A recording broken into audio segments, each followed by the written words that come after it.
அது அதெல்லாம் அடுத்தவங்களுக்கு தாயா, அரசியல்வாதிகளுக்கு இல்ல.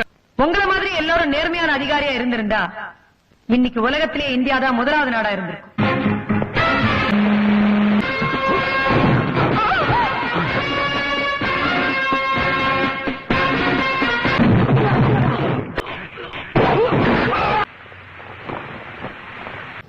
ஆனா நான் பலசாலி. என்ன அடிச்சாலும் எங்கிட்ட இருந்து எந்த உண்மையும் வாங்க முடியாது.